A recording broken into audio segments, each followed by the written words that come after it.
नमो वरिहन्ताणं नमो सिद्धाणं नमो आयरीयाणं नमो वज्राया।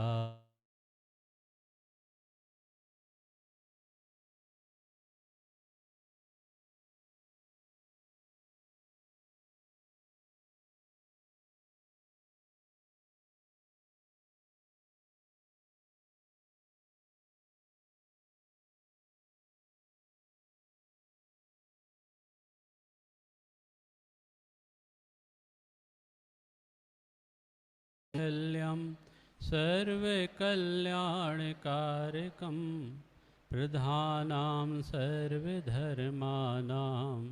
जैनं जयतो शासनं जैनं जयतो शासनं। नमः श्रीवर्धमानाय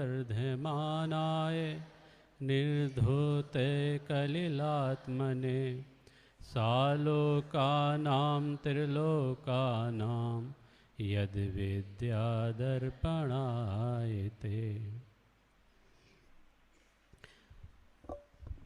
न्याय और तर्क के बहुत ही प्रसिद्ध आचार्य समंतबद्ध आचार्य, इनके द्वारा रचित रतन कर्ण श्रावकाचार्य नामक ग्रंथ है। इसके मंगलाचरण पे अपन कल चर्चा हुई है। नमः श्री वर्धमानाय निर्धूत कलिलात्मने सालोकानां त्रिलोकानां यद विद्या दर्पणायते। मैं नमस्कार करता हूँ उन शासन नायक भगवान महावीर को अथवा वर्धमान को जो वृद्धि को प्राप्त हो रहे हैं। ऐसे वर्धमान स्वामी को नमस्कार मैं कर रहा हूँ, लेकिन मेरा प्रयोजन सिर्फ नमस्कार करने का नहीं है। मेरा प्रयोजन है निर्धूत कलिलात्मने, अर्थात भगवान ने अपने स्वयं के कर्मों को नष्ट किया है और हम सभी को भी कर्मों के नष्ट करने का उपदेश दिया है। तो उन कर्मों के अभाव का हम भी संकल्प लें, इस प्रयोजन के साथ मैं नमस्कार कर रहा हूँ। इस प्रकार जो उनका जो केवल ज्ञान है वो यद विद्या दर्पणायते, अर्थात जैसे आप शीशा देखते हैं उसमें सारे पदार्थ झलकते हैं, वो सारे पदार्थ झलकते हैं लेकिन उसमें प्रवेश नहीं करते। आप जो चश्मा पहनते हो, चश्मा का कितना काम है? चश्मा आपको दिखा सकता है। चश्मा जब दिखाएगा जब आपकी आँखें स्वयं की होंगी। जब आपकी स्वयं की आँखें ही नहीं हों और आप चश्मा से देखना चाहो तो आप देख नहीं सकते। ख्याल में आ रहा है? जब तक स्वयं की चक्षु नहीं हो तब तक आप दूसरों के भरोसे देखना चाहो अथवा चश्मे के भरोसे देखना चाहो तो वो कुछ काम का नहीं है। अर्थात हमें स्वयं की चक्षु पहले जागृत करनी है। ख्याल में है ना? कौन सी चक्षु जागृत करनी है? ये तो खुली हुई चक्षु भी आपकी बंद ही हैं। जो वर्तमान में जो आपकी चक्षु है ना, जिससे आप देख रहे हैं, तो ये वर्तमान में देखने वाली चक्षु आपकी बंद ही हैं। क्यों? क्योंकि इससे वो नहीं दिख रहा जो दिखना चाहिए था। ख्याल में है ना? इससे क्या नहीं दिख रहा है? इससे सारा जगत दिख रहा है, सारे जगत के पदार्थ दिख रहे हैं, लेकिन वो नहीं दिख रहा जो मुझे देखना है। तो ये चक्षु हमारे काम की नहीं है और वास्तव में ये हमारी है भी नहीं। ये तो इंद्रिय है, जड़ है। और यदि जड़ को दिखाई देने लग जाए तो जगत में कोलाहल मच जाए, क्योंकि मुर्दा देखेगा, मुर्दा चलेगा, मुर्दा खाएगा, तो फिर कैसे चलेगा काम? ख्याल में है ना? तो इस प्रकार हमें प्रयोजन को ध्यान में रखना है और जो प्रयोजन को ध्यान में रखता है उसका काम बनता है। यहाँ पर हमारा प्रयोजन सिर्फ भगवान को नमस्कार करना नहीं है। आचार्य भगवान, हालांकि समंतबद्ध आचार्य ने ये जो मंगलाचरण लिखा है वह नमस्कार करने के लिए ही लिखा है, नमस्कार किया भी है, लेकिन इसमें हमारा क्या प्रयोजन निकलता है? सिर्फ नमस्कार करना हमारा प्रयोजन है, हाय हेलो नमस्ते बोलना हमारा प्रयोजन है? भाई नमस्ते आप बोलते हो जगत में, व्यवहार में कोई दिक्कत नहीं है, लेकिन यहाँ नमस्ते हम क्यों कर रहे हैं? यहाँ हम नमस्कार क्यों कर रहे हैं? इसका क्या प्रयोजन है? तो हमारा प्रयोजन सिर्फ और सिर्फ इतना सा है कि हम भगवान के जैसा बनना चाहते हैं। भगवान ने कर्मों का भाव किया है, हमें भी कर्मों का भाव करना है, इसलिए हमें भगवान को नमस्कार करना है। हमें केवल ज्ञान प्रकट करना है, जैसा केवल ज्ञान भगवान का प्रकट हुआ है, जैसा केवल ज्ञान उन्होंने प्रकट किया, और उनके ज्ञान में सारा लोकालोक झलकता है। ख्याल में ना, लोकालोक झलकते जिसमें ऐसा प्रभु का केवल ज्ञान। ख्याल में ना, लोकालोक झलकते जिसमें ऐसा प्रभु का केवल ज्ञान। ठीक है, तो इस केवल ज्ञान में क्या हो रहा है कि केवल ज्ञान को दर्पण की उपमा दी गई है। हालांकि दर्पण नहीं है, केवल ज्ञान अलग है, दर्पण अलग है, लेकिन यदि उपमा दी जाए केवल ज्ञान को, तो केवल ज्ञान को दर्पण की उपमा दी गई, और दर्पण जैसा स्वच्छ स्पष्ट है ना, पदार्थों को झलकाने वाला कोई दूसरा जगत में नहीं है। जैसी दर्पण की स्वच्छता प्रसिद्ध है, ऐसे ही केवल ज्ञान की स्वच्छता विशुद्धता प्रसिद्ध है। ख्याल में है ना, सर्वज्ञता प्रसिद्ध है। इस प्रकार से यहाँ पर ये वही समंतभद्राचार्य हैं जिन्होंने ना केवल रत्नकर्ण साहब का चार लिखा, आप्तमीमांसा लिखी, और आप्तमीमांसा में ये आचार्य स्वामी समंतभद्र उनने आगम देवागम स्तोत्र अथवा आप्तमीमांसा में क्या किया पता? साक्षात भगवान को कटघरे में खड़ा कर दिया। क्या बोला? साक्षात भगवान को, ख्याल में है ना, साक्षात भगवान को कटघरे में खड़ा किया। उनको सामने खड़ा करने के बाद उनसे कहा कि भगवान आपको मैं इसलिए नहीं पूज रहा हूँ, किस लिए? कि आपका समोसरण लग रहा है।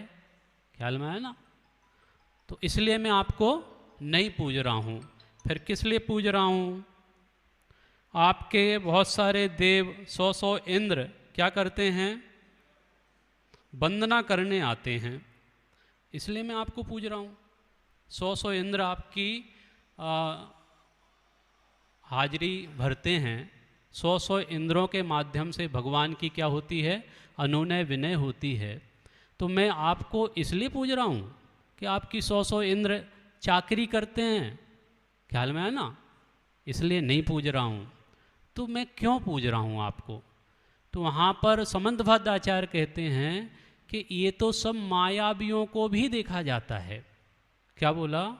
ये तो सब मायावियों को भी देखा जाता है, और हुआ भी था रेवती रानी के समय, है ना। रेवती रानी अमूढ़ दृष्टि अंग में फेमस हुई हैं, पता है आपको? इसी में है उनकी कहानी। 8 अंगों की यदि आप कहानी सुनेंगे पढ़ेंगे तो अमूढ़ दृष्टि नाम का एक अंग है 8 अंगों के अंतर्गत, उसमें रेवती रानी फेमस हुई हैं अमूढ़ दृष्टि अंग में। उस समय रेवती रानी के समक्ष एक देव उनकी परीक्षा लेने आया। हालांकि होता क्या है कि कोई प्रसिद्ध होता है ना, तो सबको कौतूहल होता है, भाई उसकी प्रसिद्धि क्यों है, किस बात की है, चलो देखते हैं चल के। ख्याल में है ना। तो देवता लोग स्वर्ग से नीचे आते हैं, और स्वर्ग से नीचे आते हैं फिर अपना वो रूप दूसरा बनाकर पहुंच जाते हैं और फिर परीक्षा लेते हैं। तो उन्होंने पहले ब्रह्मा का रूप बनाया, विष्णु का रूप बनाया, ठीक है। फिर अंत में क्या किया, उस देव ने समोसरण की रचना की और 25वां तीर्थंकर बन के बैठ गया। ख्याल में ना, सारे नगर के वासी जा रहे हैं दर्शन करने के लिए। रेवती रानी को भी क्या किया, आमंत्रण दिया गया, चलो अब तो चलो, अब तो आपके भगवान आ गए, तीर्थंकर भगवान का समोसरण लगा हुआ है, चलो दर्शन करने चलते हैं। तो रेवती रानी ने क्या कहा, अरे भैया 24 तीर्थंकर होने थे, वो हो चुके, ये कोई 25वां तीर्थंकर है, और वो कोई माया भी हो सकता है, और 25 तो तीर्थंकर होते ही नहीं हैं, ख्याल में है ना, 24 ही तीर्थंकर होते हैं। तो इस प्रकार से ये चर्चा आपने सुनी है, आपसे आपको परिचय में आई है, इससे आप परिचित हैं। चर्चा अपन कर रहे थे कि वो समुद्रभद्र आचार्य जिनने आप्तमीमांसा देवागम स्तोत्र लिखा, ऐसे आचार्य जो तार्किक, न्याय, व्याकरण, ओवरऑल जितना भी साहित्य का जो कुछ हो सकता है सब में वो निष्णात थे, ख्याल में है ना, सब में निष्णात थे, सब में मास्टर थे वो, ख्याल में है।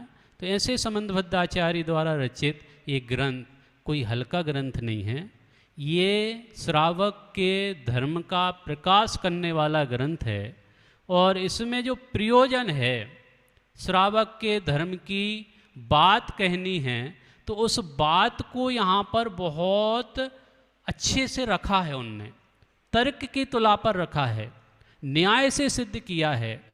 क्या सिद्ध किया है, कैसा धर्म है, क्या उद्देश्य है, क्या इनकी संकल्पना है, क्या संकल्प लिया आचार्य भगवान ने, इस बात को यहाँ पर दूसरे श्लोक के माध्यम से वो व्यक्त कर रहे हैं। अपन चलते हैं दूसरे श्लोक की ओर। यहाँ पर आ गया होगा दूसरा श्लोक, सभी लोग हाथ जोड़ेंगे और बोलेंगे, देशयामि समीचीनं धर्मं कर्म निवर्हणं संसार दुःखता सत्वान् यो धरत्युत्तमे सुखे। देखिए बहुत ही सुंदर श्लोक है। इसमें क्या कह रहे हैं, एक एक शब्द पे आप ध्यान देना। देशयामि समीचीनम धर्मम कर्म निवर्हणम, है ना। धर्मम, धर्म को कहना है, किसको कहना है, धर्म को। वो धर्म कैसा है, बोले वो धर्म समीचीनम, ठीक है, देशयामी, ठीक है। मैं देशयामी माने कहना चाहता हूँ, किसको कहना चाहता हूँ, समीचीनम धर्मम, समीचीन धर्म को। समीचीन का मतलब क्या होता, समीचीन माने सच्चा, समीचीन माने सच्चा, सच्चा माने अच्छा, ठीक है। जो श्रेष्ठ हो, जो सच्चा हो, जो अच्छा हो, ऐसे धर्म को मैं कहना चाहता हूँ। कौन कह रहे हैं, आचार्य समंतभद्र, ठीक है। यहाँ पर संकल्प व्यक्त किया है, प्रतिज्ञा ली है धर्म को कहने की। वो धर्म कैसा है, वो धर्म कैसा है, तो यहाँ पे कहा कर्म निवर्हणम। कर्म निवर्हणम माने क्या होता, कर्म को नष्ट करने वाला, ख्याल में है ना, कर्म निवर्हणम, ठीक है। निवारण माने नष्ट, कर्म, कर्मों को नष्ट करना है कि नहीं करना है, अब किसको करना है, भगवान के कर्म नष्ट हो चुके हैं, उनको तो करना नहीं है। संसार में जितने प्राणी दिखते हैं वो कर्माधीन हैं, कर्म से संयुक्त हैं, कर्म से लिपटे हुए हैं, कर्म उनको बहुत ज़्यादा परेशान करते हैं, ऐसा लौकिक व्यवहार में कहा जाता है। कैसा कहा जाता है कि कर्म हमें बहुत परेशान करते हैं, कर्म हमको ऐसा करते हैं, कर्म हमको वैसा करते हैं। माने यदि हमको कर्म का उदय नहीं होता तो हमको ये दिन ना देखने पड़ते। किसी का मकान जल गया, ख्याल में है ना, मकान जल गया, तो मकान जल गया तो किसके उदय में जला, किसी ने आग लगाई, पड़ोसी बहुत परेशान करता था, जरूर उसी ने लगाई होगी, है ना, ऐसा है। किसी ने आपकी गाड़ी को आके ठोक दिया, माने एक्सीडेंट हो गया, आप अपने रास्ते से जा रहे थे लेकिन सामने वाले ने आपको आके सामने से टक्कर मारी। बोलो ये जो प्रक्रिया हुई ये कैसे हुई? सामने वाले ने देखा नहीं, देख के नहीं चलता था क्या? भाई वो देख के चले ना चले उससे कोई फर्क नहीं पड़ता। यदि आपका कर्म का उदय बहुत तीव्र ऐसा है कि उसके निमित्त से आपका एक्सीडेंट होना है तो वो होके ही रहेगा। ख्याल में है ना? इस बात को ना तो इंद्र बदल सकते हैं ना जिनेंद्र बदल सकते हैं। इंदो वा जिनेंदो वा कोई नहीं बदल सकता। जो होना है सो निश्चित है, केवल ज्ञानी ने गाया है। ख्याल में है ना? जो होना है वो निश्चित है, वो केवल ज्ञानी भगवान ने ये गाया है। ख्याल में है ना? बात अपन कर रहे थे कि कर्म बहुत परेशान करते हैं।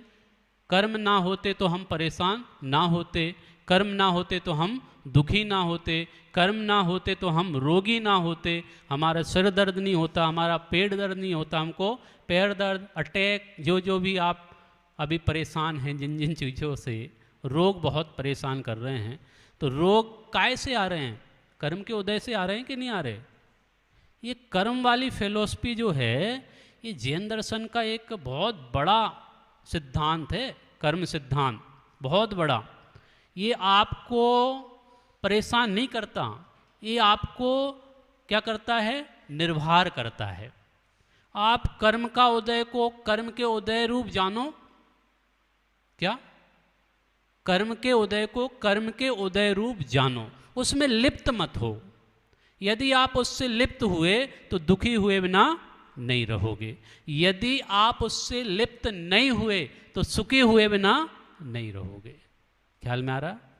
कर्म फिलॉसफी बहुत जोरदार है जैन दर्शन की। और यहाँ पर जिस धर्म की चर्चा कर रहे हैं उसमें ये कहा जा रहा है कि धर्म किसे कहें? धर्म माने क्या? धर्म माने समीचीन हो वो, उसका नाम धर्म। जो समीचीन हो उसका नाम धर्म। जिसमें कर्मों से निवृत्ति हो उसका नाम धर्म। ख्याल में आ रहा भैया? आ जाओ। सॉरी, क्या चल रहा है मामला? यहाँ पे चल रहा है कि धर्म किस चिड़िया का नाम है? धर्म किस चिड़िया का नाम है? धर्म माने क्या? धर्म माने जो सच्चा हो, जो अच्छा हो, जो सुखी करता हो, जो कर्मों से निवृत्ति दिलाता हो, उसका नाम धर्म। तो यहाँ पर देखो जरा शब्दों से, देशयामी समीचीनम धर्मम कर्म निवर्हणम। और क्या लिखा नीचे? संसार दुखतः सत्वान। क्या बोला? संसार दुखतः सत्वान। सत्वान माने कौन? जीव, जीवों को। सत्वान माने जीवों को। संसार दुखता माने संसार के दुखों से। किसके दुखों से? अच्छा, संसार में दुख हैं क्या? संसार में दुख हैं? पक्का? यदि संसार में सुख होता तो संसार से तीर्थंकर आदि संयम धारण करते हुए मोक्ष क्यों जाते? संसार में दुख है। यदि संसार विषय सुख हो तो तीर्थंकर क्यों त्यागे? काहे को शिव साधन करते, संयम सो अनुरागे। यदि संसार में सुख होता तो तीर्थंकर भगवान तो इसको छोड़ते नहीं, इसको इसमें ही रहते। ख्याल में है ना? लेकिन संसार में दुख था, इसलिए संसार से विरक्त होके तीर्थंकरों ने दीक्षा ली, संयम अंगीकार किया और मुनि दीक्षा लेकर निर्वाण पद को प्राप्त किया। ठीक है ना? तो संसार दुखतः सत्वान माने जीवों को संसार के दुखों से छुड़ाकर। क्या बोला? क्या बोला? ये दक्ष के बाजू में कौन बैठा है? ये ध्यान नाम का प्राणी है, ध्यान। ठीक है, ध्यान से सुनो क्या चल रहा है यहाँ पे। संसार दुखतः सत्वान, अर्थात संसार के दुखों से किसको? सत्वान माने कौन? जीवों को, माने हमको। हमको यदि कोई मुक्त कर सकता है, कोई सुखी कर सकता है, तो कौन है वो? पंडित जी आपको ले लेके घूमते हैं, आप बीमार हो जाते हैं तो आपका इलाज कराते हैं, आपको कोई परेशानी होती है तो आपको समाधान करते, तो वो आपको सुखी कर देंगे ना? या आपके मम्मी पापा आपकी जो डिमांड है वो पूरी कर देते हैं? आज हमको ये चाहिए, माने चाहिए, चाहिए माने जिद्दी हैं आप, और मम्मी पापा भी बोलते हैं ठीक है कोई बात नहीं, बच्चा अपना ही है, एक छोटी सी चीज़ मांगी है तो क्यों ना दे दी जाए। तो आप उनकी पूर्ति करते हैं, माने बच्चों की पूर्ति मम्मी पापा करते हैं, तो वो आपको क्या करेंगे? वो आपको सुखी कर रहे हैं ना? आपकी मनसा थी, आपकी इच्छा थी, आपकी मनोकामना थी कोई चीज़ हासिल करने की, वो आपको हासिल हो गई, बस आप सुखी हो गए ना? हाँ, नहीं हुए? भाई जगत में कोई किसी को सुखी कर नहीं सकता, ख्याल में आया ना? यहाँ पर भी आचार्य संबंधबद्ध आचार्य धर्म का जो स्वरूप कह रहे हैं वो कह रहे हैं, धर्म आपको बता रहे हैं, लेकिन धर्म किसको करना है? संबंधबद्ध आचार्य को, जो आचार परंपरा हुई उन सबको धर्म करना है। किसको करना है धर्म? भाई धर्म हमें करना है। तो आचार्यों ने क्या किया है? धर्म किया कि नहीं किया? धर्म तो किया है, लेकिन वो धर्म हमें बताया है। तो वो बता तो रहे हैं, लेकिन वो पकड़ के धर्म करवा नहीं रहे हैं। ख्याल में आ रहा है? तक्षशिल, तक्षशिल है क्या नाम? उत्कर्ष, भगवान आचार्य हमको धर्म बताते तो हैं, लेकिन वो पकड़ पकड़ के धर्म करवाते हैं क्या? कि चलो आओ हम पूजन में बैठो, और पूजन में ऐसे बैठना मौन होके, ठीक है? क्यों पार्थ? हैं? पूजन बहुत अच्छे से करना, भावपूर्वक पूजन करना, तो आपको क्या हो जाएगा? धर्म हो जाएगा। अगले छंद में धर्म को बहुत अच्छे से एक्सप्लेन करने वाले हैं, बहुत अच्छे से करने वाले हैं। अभी हाल में तो सिर्फ प्रतिज्ञा की जा रही है कि मैं धर्म को कहूँगा। वो संक्षेप में कैसा है, वो धर्म कैसा है जिसको मैं कहूँगा? तो बोले संसार दुखतः सत्वान यो, यो माने जो, यो माने जो, धरती उत्तमे सुखे। क्या लिखा? धरती उत्तमे मोक्षिल सुखे। उत्तमे सुखे माने आपको उत्तम क्वालिटी का सुख चाहिए कि नहीं? उत्तम क्वालिटी का सुख कहाँ मिलता है? बाजार में मिलता है कि नहीं? वापी में मिलता है, अहमदाबाद में मिलता, मुंबई में, कहाँ जो जहाँ से आए वहाँ आपके मार्केट में आप खोजना, उत्तम क्वालिटी का सुख कहीं मिलता है? कोई बाजार में है? कोई दुकान पर? कहीं नहीं मिलता। अरे कहीं मिलता ही नहीं। माने आपके नगर, आपका जो गांव है, आपका जो स्थान है, वहाँ उत्तम क्वालिटी का सुख ही नहीं मिलता। फिर क्या मिलता वहाँ पे? क्या मिलता है? बोले बाकी सब मिलता है, लेकिन उत्तम क्वालिटी का सुख नहीं मिलता। उत्तम क्वालिटी का सुख बाहर खोजने जाएंगे तो नहीं मिलेगा। उत्तम क्वालिटी का सुख बाहर से नहीं मिलता। उत्तम क्वालिटी का सुख कहाँ मिलता है? अंदर से मिलता है। अंदर में है इसलिए मिलता है। क्या? अंदर में आपको सुख है, सुख है तो बाहर प्रकट हो सकता है, नहीं तो अंदर नहीं होता तो बाहर में भी प्रकट होने का चांस नहीं था। इसलिए यहाँ पे कहा यो जो धरती धरता है उत्तमे उत्तम सुखे, सुख में, ठीक है ना? जो धरता है उत्तम सुख में। क्या पंक्ति का अर्थ क्या हुआ? किस पंक्ति का अर्थ? यो धरती उत्तमे सुखे, वो धरता है उत्तम सुख में। ख्याल में ना? उसका नाम क्या है? उसका नाम धर्म है, धर्मम, ठीक है ना? क्योंकि प्रतिज्ञा की थी किसने? आचार्य भगवान ने, क्या प्रतिज्ञा की थी? देशयामी समीचीनम, मैं कहूँगा, किसको कहूँगा? समीचीन धर्म को, समीचीन धर्मम, वो धर्म कैसा है? कर्म निवरणम, कर्म से निवृत्ति दिलाने वाला है, कर्म को नष्ट करने वाला है। ऐसे धर्म को कौन कहने वाले हैं? आचार्य भगवान। ठीक है, वो धर्म की क्या विशेषता है? तो बोले वो धर्म कर्म की निवृत्ति तो दिलाता ही है, लेकिन क्या करता है? बोले संसार दुखतः सत्वान, जीवों को संसार के दुखों से मुक्त करता है। ख्याल में है ना? संसार के दुखों से मुक्त करता है। अब बोलो, संसार के दुखों से आप दुखी हो तो आप मुक्ति चाहोगे?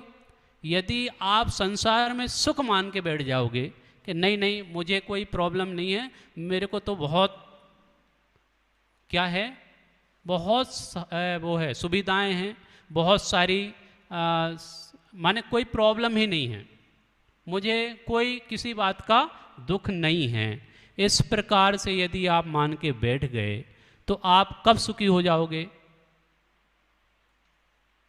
बोलो, कोई सुखी हो पाएगा? मनु भाई, आप ऐसा मान के बैठ गए कि भाई हमको कोई तकलीफ ही नहीं है, हमको कोई रोग नहीं शरीर में, आंखों से दिखाई दे रहा, कानों से सुनाई पड़ रहा है, चलते फिरते नजर आ रहे हैं, भगवान की भक्ति कर ही रहे हैं, पूजन कर ही रहे हैं, स्वाध्याय सुन ही रहे हैं, अब हमको क्या तकलीफ? हम क्यों दुखी हैं? हम तो दुखी है ही नहीं। तो आप दुखी नहीं हो तो आप सुख का उपाय करोगे? पंडित जी साहब, सुख का उपाय कब किया जा सकता है? जब आप अपने आप को दुखी महसूस करो कि नहीं मैं बहुत तकलीफ में हूँ, मुझे बहुत दुख है और अब ये दुख मुझे सहा नहीं जाता, अब मुझे इस दुख से निवृत्ति चाहिए, मैं ये दुख नहीं सहन करना चाहता। जब आप इस प्रकार से सोचेंगे तब आप सुख का उपाय करेंगे। अंतिम जी, ख्याल में आ रहा? तब आप उपाय करेंगे किसका? दुख का। दुख का उपाय करना है। अरे दुखी तो हैं ही, दुख का उपाय नहीं करना है, हमें सुख का उपाय करना है। तो सुख का उपाय कहाँ है? सुख का उपाय कहाँ है?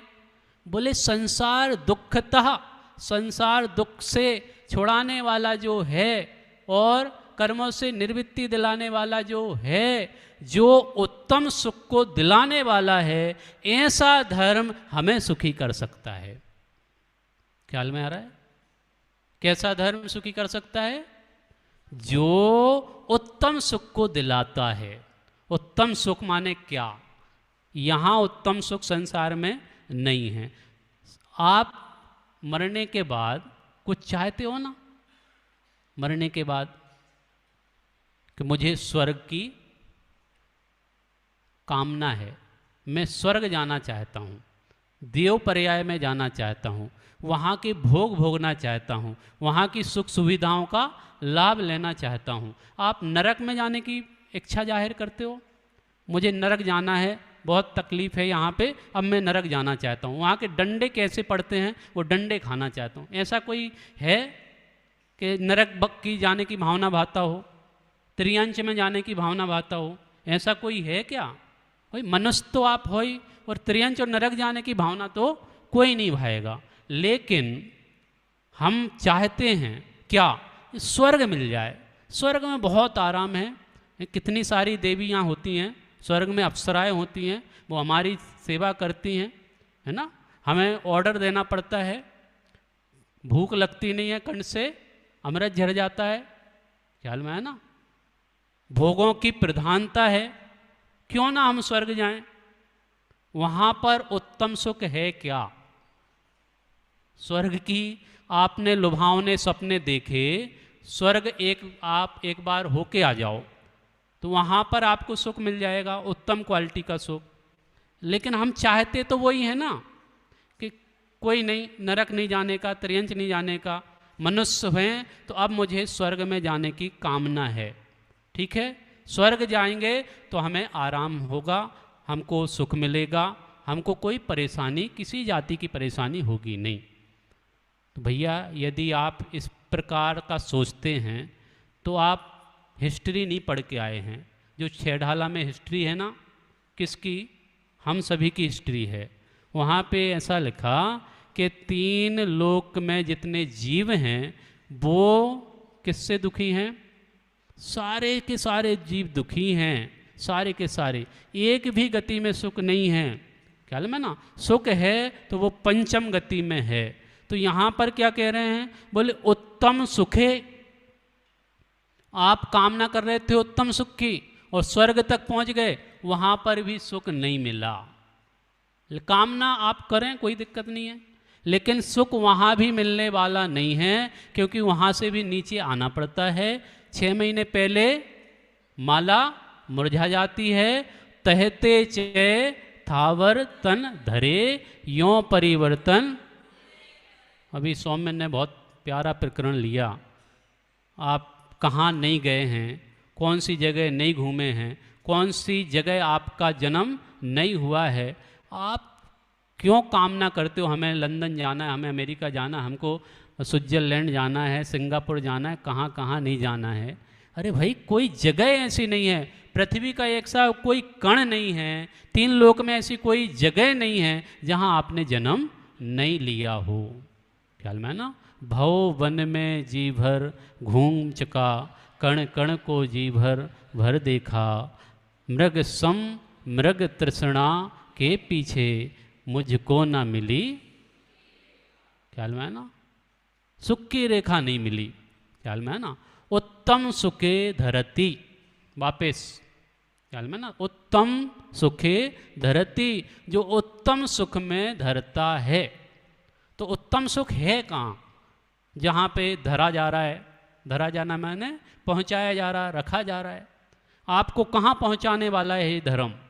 यदि आप धर्म करेंगे ना, ठीक है ना, धर्म जिसको मैंने कहा था कल कि धर्म करत संसार सुख, धर्म करत निर्वाण, धर्म पंथ साधे बिना नर त्रियंच समान। यदि आप धर्म का साधन नहीं करते हो तो आप नर तो हो, मनुष्य पर्याय में तो हो, लेकिन मनुष्य पर्याय में आपकी हालत कैसी है? त्रियंच के समान है। ख्याल में ना, आप में और त्रियंच में कोई ज़्यादा अंतर नहीं है। तो आप धर्म करो। धर्म क्या करता है? उत्तम सुख को प्रदान करता है, अर्थात सिद्ध दशा लेके जाता है, जहाँ पर रहिए अनंतानंत काल यथा तथा शिव परिणमे, कि अनंतानंत काल तक एक ही दशा में रहना होगा, लेकिन वहाँ आकुलता नहीं होगी। ठीक है? क्या नाम? सोहम के पीछे आत्म, नाम ध्यान में नहीं आता ना कभी कभी। आत्म, देखो, अनंतानंत काल तक एक ही जगह रहना होगा, आकुलता नहीं होगी, चलेगा ना? बोले पंडित जी हमको एक रूम में बंद कर दो तो हमको इतनी तकलीफ होगी कि हम ऐसा सोचेंगे कि कब इस रूम से निकले, कब इस रूम से निकले, कब इस रूम से निकले, कोई मेरा रूम का ताला खोल देवे, कोई मुझे यहाँ से बाहर निकाल दे। बंधन में कोई रहना नहीं चाहता। भैया बंधन नहीं है सिद्ध दशा में, सिद्ध दशा में बंधन नहीं है, लेकिन वहाँ पर सुख है, वहाँ पर सुख है। और वो ऐसा सुख है अव्ययवाद, जहाँ पर कोई बाधा नहीं है, कोई बाधा नहीं। ख्याल में ना, निर्विकल्प अव्ययवाद। ख्याल में ना, ऐसा सुख जो प्रदान करता है उसका नाम धर्म है। ख्याल में ना, जिस धर्म का यहाँ पे संकल्प व्यक्त किया जा रहा है कि मैं ऐसे धर्म को कहूँगा, बोलो वो धर्म हमें प्रकट करने की भावना है कि नहीं? 10 लक्षण पर्व में आप लोग आए हैं इतनी संख्या में, बोलो कौन सा धर्म चाहिए आपको? जो आपको तकलीफ दे वो धर्म? भाई वो धर्म है ही नहीं जो तकलीफ दे। धर्म किसका नाम? जो संसार में दुखी प्राणियों को सुखी कर सके, जो संसार में कर्म में पड़े हुए प्राणियों को क्या कर सके? कर्मों से निवृत्ति दिला सके। ऐसा सच्चा धर्म जो उत्तम सुख को प्रदान कर सके, ऐसा सच्चा धर्म हमें प्रकट करना है, और आज नहीं तो कल, ख्याल में है ना, नेत्र, आज नहीं धर्म प्रकट होगा तो कल प्रकट करेंगे, लेकिन करना तो यही पड़ेगा, चाहे अनंत काल बाद करना पड़े, लेकिन करना तो यही पड़ेगा। अर्थात हम होना है तो सुखी होने का एकमात्र उपाय धर्म है। वो धर्म कहीं बाहर खरीदा नहीं जा सकता, कहीं मार्केट में मिलता नहीं है। वो धर्म हमारा स्वभाव है। बत्थु स्वभावो धम्मो, इसकी चर्चा अपन कल करेंगे। जो हमारा स्वभाव है उसे प्रकट करना है, उसे अनुभव करना है, उसमें लीन होना है, और हम सुखी हो जाएंगे, और हमें सुखी होना है। सुखी होने का एकमात्र उपाय यही है। एक बार हम छंद पढ़ते हुए यहाँ पे विराम देंगे। देशयामि समीचीनं धर्मं कर्म निवर्हणं संसार दुःखता सत्वान् यो धरत्युत्तमे सुखे, यो धरत्युत्तमे सुखे। ठीक है, ये श्लोक आप संभव हो तो याद करना, ताकि आपको धर्म का स्वरूप समझ में आए, है ना। चलिए अभी विराम देते हैं।